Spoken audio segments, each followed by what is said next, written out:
En Israël, les tensions entre orthodoxes et laïcs ne cessent de croître. Des conflits nationaux, mais largement cristallisés dans certaines villes du pays où les maires élus ont un champ d'intervention d'envergure, pouvant décider par exemple, comme à Ramat Gan ou à Tibériade, de mettre en place des autobus Shabbat ou de réouvrir des commerces ou des restaurants, provoquant ainsi l'ire des religieux.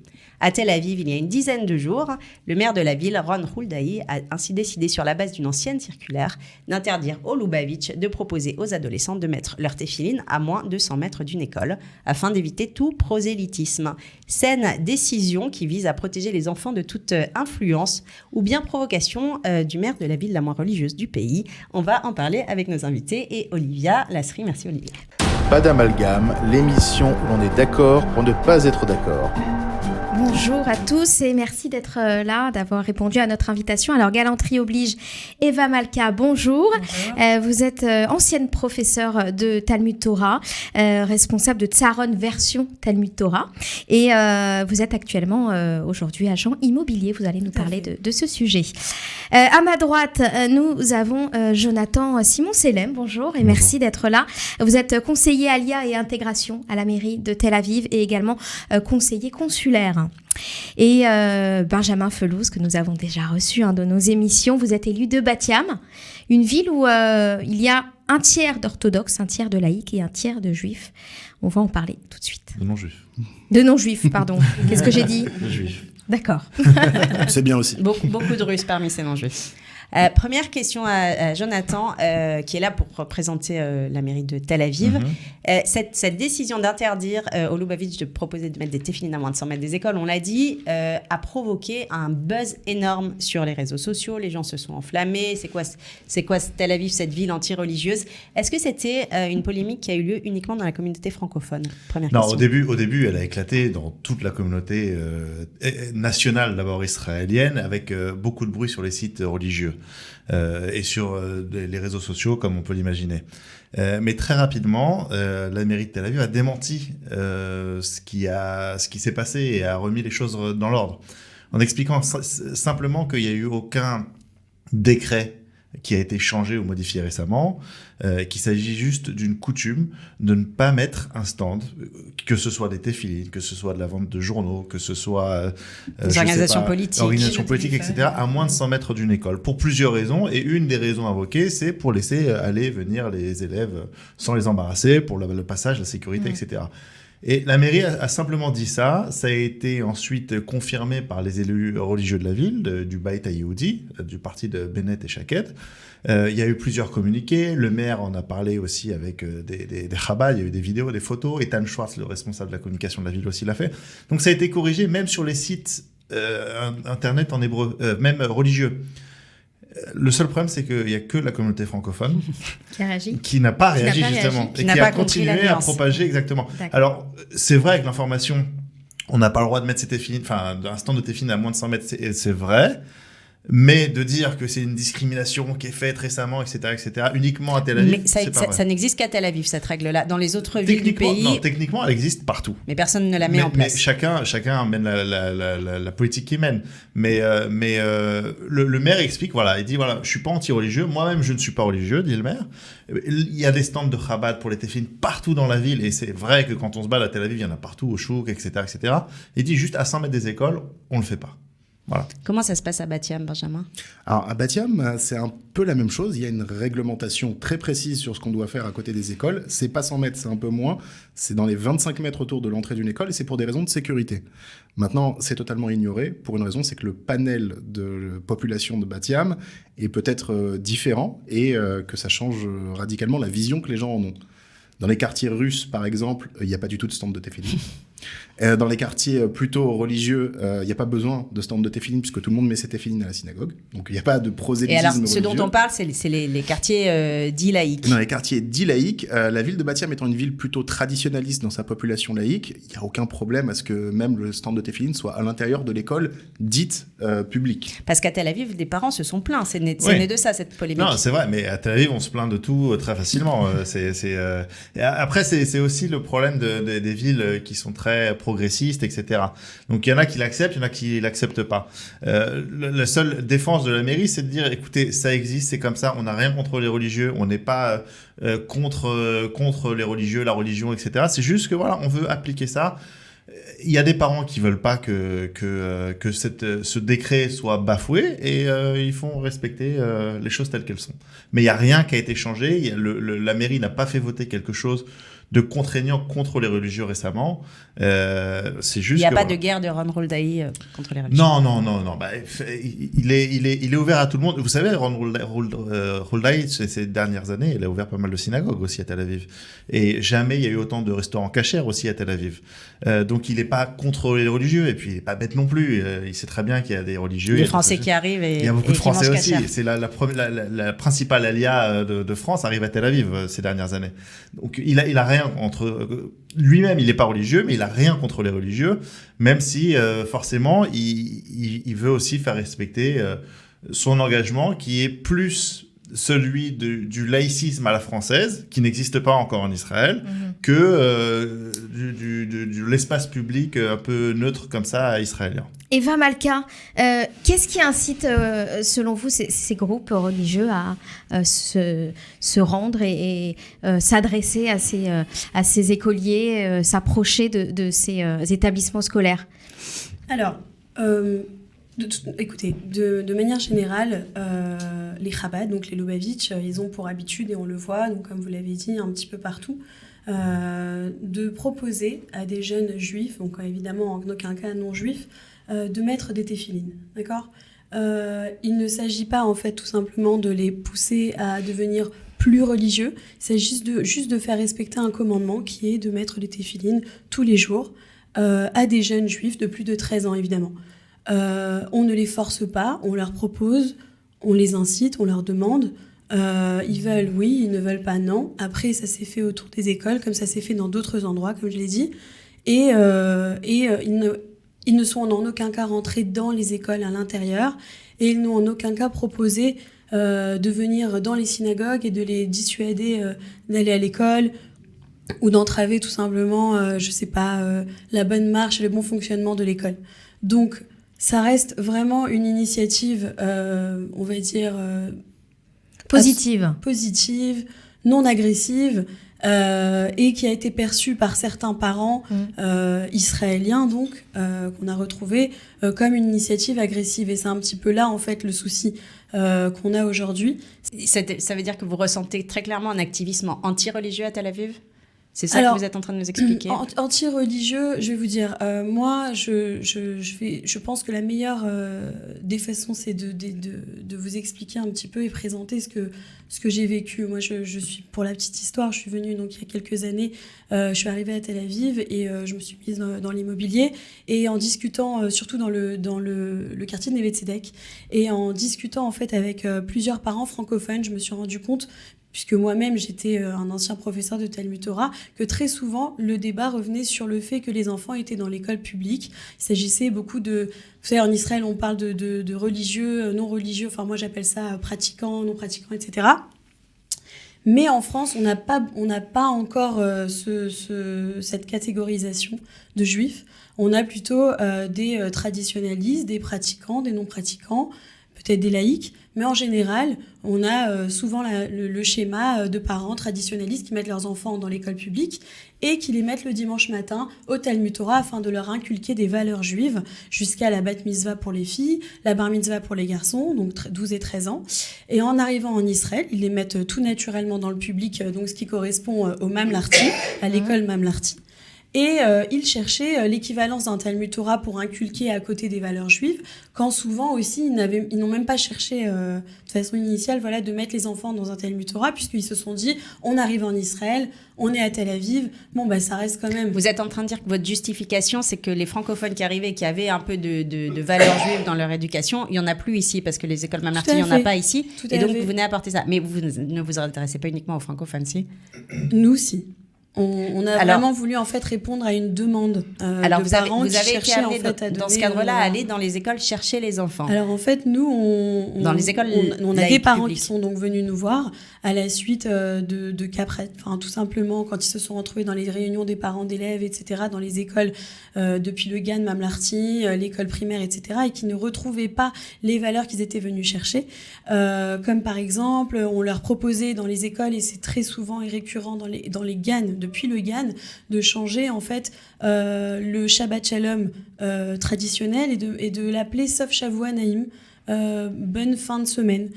C'est assez souvent, ça revient dans les réunions de parents d'élèves. Il y en a qui sont d'accord, il y en a qui sont pas d'accord. Mais tout est comme ça en Israël. Hein. C'est-à-dire qu'on fête plus la fête des pères ou la fête des mères, on fête la famille. Voilà. C'est un système israélien qui est devenu comme ça au fil des années. Vous saviez qu'on ne disait plus Shabbat Shalom dans certaines écoles, mais bonne fin de semaine. Ça m'étonne pas en même temps. Moi, je suis tombé dans des écoles quand il fallait que je passe mes enfants dans les GAN à Yafo, on fêtait pas Yom Ha'atzmaut. On fêtait à Yom Shelanu, c'est-à-dire que les Arabes pouvaient fêter la Nakba et les Juifs Yom Ha'atzmaut. Et là, on est vraiment dans une démarche de laïcité à la française presque. Oui, c'est exactement ça, c'est exactement. Mais je suis pas étonné. Ouais. Je suis pas étonné. La population israélienne va parfois dans un peu tous les extrêmes. Alors il y a d'un côté, on pourrait dire les religieux. Il va y avoir un vrai problème entre les religieux et les non-religieux en Israël dans les années à venir. C'est un des soucis. Et il y a l'autre problème, c'est les anti-religieux, qui eux sont parfois vraiment extrêmement agressifs, comme on a pu le voir récemment également. Mais il n'y a pas de juste milieu aujourd'hui. Et ce qui se passe en Israël, c'est ce qui se passe dans beaucoup de pays, malheureusement. Le problème, c'est qu'on est dans un tout petit pays, on est un seul peuple, mais qu'on est extrêmement divisé. Mais quand Eva dit qu'elle veut redonner une religiosité à des écoles qui ne veulent plus dire Shabbat Shalom, c'est quoi votre position, vous, la position du maire Benjamin Abatia, ça se passe comment? Le pays va dans quelle direction par rapport à ça? Vers une vraie scission entre des Sof Shavua Naïm et Shabbat Shalom? Ça peut paraître anodin, mais c'est très symptomatique de la situation dans laquelle on est actuellement, vraiment même par rapport aux élections. C'est que la question de la polarisation de la société israélienne, c'est basé sur la religion et sur le respect de l'identité juive. Pas forcément peut-être de la religion pure, mais de l'identité juive. C'est-à-dire qu'on a des populations qui veulent avant tout avoir le marqueur juif, comme État juif. On a une loi qui a été votée il y a quelques années qui définissait Israël officiellement comme État juif, et ça passe avant tout par l'éducation. Et au niveau local, que ce soit à Bat Yam, où on a pour la première fois, depuis longtemps un maire avec une kippa, mais qui est obligé de gérer un petit peu une population qui n'est pas juive dans sa définition, des polarisations de questions en disant moi je suis citoyen israélien, je n'ai pas envie qu'on mette de la propagande religieuse vis-à-vis de mes enfants. Et de l'autre côté, on a des gens qui disent moi je n'ai pas envie qu'on mette de la propagande LGBT avec mes enfants, je n'ai pas envie d'apprendre ça. Et jusqu'ici, pourquoi propagande LGBT? Parce que c'est au programme de l'école et qu'il y en a certains qui le refusent totalement dans les écoles, qui refusent que ce soit au programme des écoles. Je juge pas à tort ou à raison. Et de la même manière, les gens qui refusent selon une prétendue propagande religieuse, c'est aussi une question de polarisation, de définition. Qu'est-ce que va être mon enfant? Quel citoyen va être mon enfant? Est-ce que mon enfant va être un citoyen juif israélien ou est-ce qu'il va être israélien, comme on dit à Medina Shel Kulam, le pays de tout le monde, le pays de tous ses citoyens, Medina Shel Kol Ezrachia, le pays de tous ses citoyens, qui est aussi une définition du paradigme israélien. Et ça se passe à l'école et ça commence maintenant. Vous parliez de ce programme LGBT. Vous pouvez en revenir là-dessus, c'est-à-dire moi qui vis à Natania, j'ai des parents qui ont mis leurs enfants sans le savoir dans un GAN où on expliquait que papa et maman, ou papa et papa, ou maman et maman, aussitôt ils ont enlevé l'enfant du GAN. Cette loi, elle est inscrite, vous disiez, dans le programme... c'est pas une loi inscrite, c'est le programme scolaire depuis les années 90. Ouais. Dans toutes les écoles dites, ce qu'on appelle les écoles publiques, Mamlarty, c'est enseigné directement. Et c'est vrai que les Qu'est-ce qui est enseigné exactement? C'est enseigné dans... Non, mais quand vous parlez de propagande, qu'est-ce qui est enseigné? Non, moi je dis pas que c'est de la propagande. Je dis que certains le considèrent comme de la propagande. Qu'est-ce qui est enseigné? Qu'on peut avoir deux papas, deux mamans? On peut avoir deux papas, deux mamans, que la famille repose avant tout sur l'amour et pas sur le fait que ce soit un père et une mère. Que les relations sexuelles, dès le plus jeune âge, doivent être démythifiées et expliquées de manière totalement laïque. En Israël, jusqu'ici, il y avait une courroie de transmission de certaines valeurs, c'était de choisir son système scolaire. Mais les francophones, quand ils arrivent en Israël, ils sont un peu perdus. C'est peut-être pour ça que Et justement, on il y a eu nous les Tsaharon. incite très souvent à aller à mettre nos enfants dans des écoles mamlarti dati. Exactement. Ce que j'ai fait, que je ne regrette pas, même si je suis issue d'une famille traditionnaliste.